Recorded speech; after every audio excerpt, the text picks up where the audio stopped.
खत्म होगा, ये सरकार महंगाई बढ़ाएगी और महंगाई लगातार इस सरकार में बढ़ेगी।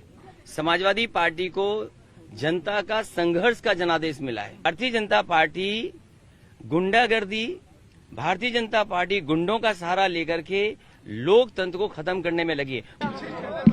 डॉक्टर राम मनोहर लोहिया जी को याद करने के लिए हम सब इकट्ठे हुए हैं और लोहिया पार्क, जहां पर डॉक्टर राम मनोहर लोहिया जी की प्रतिमा लगी है, 23 मार्च को समाजवादी लोग यहां इकट्ठे होते हैं, उन्हें याद करते हैं। जो सिद्धांत, जो रास्ता डॉक्टर राम मनोहर लोहिया ने दिखाया, उसी रास्ते पे लगातार समाजवादी पार्टी चल रही है। इधर गैर बराबरी को लेकर के और बड़ी संख्या में जो दलित हैं, पिछड़े हैं, वंचित हैं, आजादी के बाद जिन्हें मुख्य धारा से नहीं जोड़ पाए, उन लोगों की लड़ाई आज भी लड़नी है और उन्हें सम्मान मिले, उनको सम्मान के साथ उन्हें भी स्थान मिले। डॉक्टर राम मनोहर लोहिया ने जो गैर बराबरी की लड़ाई लड़ी, चाहे वह आर्थिक रूप से भी गैर बराबरी बढ़ी है, सामाजिक असमानता भी बढ़ी है, और आज के दिन हम सभी समाजवादी इस बात का संकल्प लेते हैं कि आने वाले समय में डॉक्टर राम मनोहर लोहिया का रास्ता दिखाए हुए पे चलने का काम करेंगे। सर, पेट्रोल डीजल के जो दामों में लगातार वृद्धि हो रही है, आपने कहा था कि अगर सरकार नहीं बदली तो ये पेट्रोल जो है लगातार बढ़ता रहेगा, 100 की जगह 200 भी हो सकता है। जो महंगाई का सवाल है, लगातार महंगाई बढ़ती जा रही है और सरकार इस बात को कहती है कि पेट्रोल डीजल पे उसका नियंत्रण नहीं है, लेकिन सरकार की गलत नीतियों की वजह से डीजल पेट्रोल लगातार महंगा हो रहा है। और अगर आप आकलन करेंगे, डीजल पेट्रोल की जो कंपनियां हैं, आखिरकार वो मुनाफा क्यों कमा रही हैं, और इतने बड़े पैमाने पर जो मुनाफा कमाया जा रहा है, आखिरकार ये मुनाफा जा कहां रहा है? अगर ये मुनाफा गरीबों के लिए इस्तेमाल हो रहा है तो अच्छी बात है, किसानों की खुशहाली के लिए इस्तेमाल हो रहा है तो अच्छी बात है, लेकिन लगता ये है कि जो डीजल पेट्रोल और गैस की कीमत बढ़ने से जो मुनाफा हो रहा है, वो बड़े बड़े उद्योगपति, बड़े बड़े कारोबारी, उनको लाभ पहुंचाने के लिए सरकार ये फैसला ले रही है। और ये पहले से पता था, जनता के बीच में ये बात रखी थी कि जैसे ही चुनाव खत्म होगा, ये सरकार महंगाई बढ़ाएगी और महंगाई लगातार इस सरकार में बढ़ेगी। सर, शपथ ग्रहण को लेकर आपने एक बात कही कि आप नहीं जाएंगे, अभी जबकि मेगा इवेंट बनने जा रहा है, कुछ प्रधानमंत्री आ रहे हैं, तमाम राज्यों के मुख्यमंत्री आ रहे हैं, पूर्व मुख्यमंत्री उत्तर प्रदेश, कोई आमंत्रण आया सर अब तक? समाजवादी पार्टी को जनता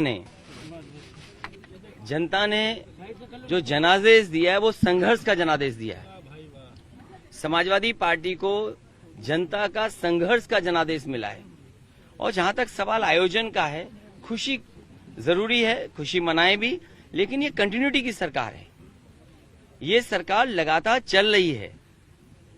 और जो सरकार 5 साल में कोई ऐसा स्थान न बना पाई हो जो उन्हें प्रेरणा दे सके, कम से कम समाजवादियों का काम उन्हें प्रेरणा देगा कि आने वाले समय में ऐसा काम करें। सर, चुनाव परिणाम में देखने को मिला था कि मायावती जी का वोट फाड़ दिए गए, कई समाजवादी ये पर्चे नहीं दाखिल कर पाए।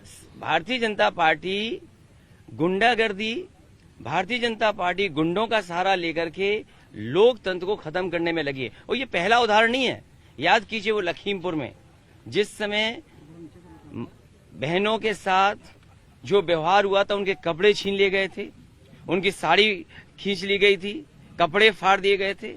और इसी तरह जो कल हुआ है एटा में, भारतीय जनता पार्टी लोकतंत्र में अपना बहुमत सिद्ध करने के लिए गुंडई पर उतर आई है। और आखिरकार डीएमएसपी क्या कर रहे थे, उतनी खड़ी हुई पुलिस क्या कर रही थी? ये पूरी की पूरी सरकार की साजिश थी। डीएमएसपी पूरे मिले हुए थे, अगर डीएमएसपी नहीं मिले होते तो शायद ये ऐसा नहीं होता। सर, मायावती जी का पूरा वोट परसेंट शेयर हो गया था, जिस तरह की दिखा चुनाव परिणाम में बीजेपी की तरफ, लेकिन कल वो ट्वीट करके कह रही है कि सपा ही मिली हुई है। नेताजी की भी उदाहरण वो दे रही थी।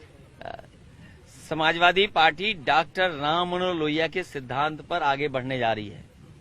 जो सिद्धांत उन्होंने दिया, आज भी असमानता बड़े पैमाने पे बढ़ी है, गैर बराबरी बढ़ी है। आर्थिक रूप से देखिए आप, कुछ लोग तो कितने आगे बढ़ते जा रहे हैं। वहीं आप गरीब को देखो, उसे अनाज पर जीवन यापन करना पड़ रहा है।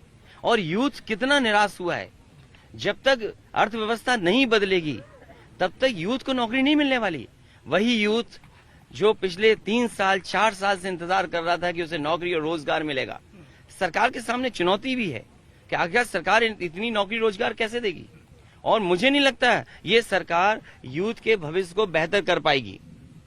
आपने करहल का डिसीजन लिया है आजमगढ़ के ऊपर, क्या मैसेज देना चाह रहे हैं? समाजवादी पार्टी को संघर्ष का जनादेश मिला है और सदन में रहने का मौका मिला है। सदन से लेकर के सड़क तक समाजवादी पार्टी अपने कार्यक्रमों सिद्धांतों को लेकर के आगे बढ़ेगी। सर, आप जिन जगहों से चुनाव लड़े हैं, अगर आपने सीट छोड़ी है, पारिवारिक संबंध रखे, हमेशा परिवार के लोग वहां पर जाके लड़े हैं, तो क्या आजमगढ़ छोड़ रहे हैं? आपकी पत्नी ये आजमगढ़ के लोगों से मेरी बातचीत हुई थी, वहां के कार्यकर्ताओं नेताओं से बात हुई है। जो आजमगढ़ के नेता कार्यकर्ता तय करेंगे वही फैसला समाजवादी पार्टी लेगी।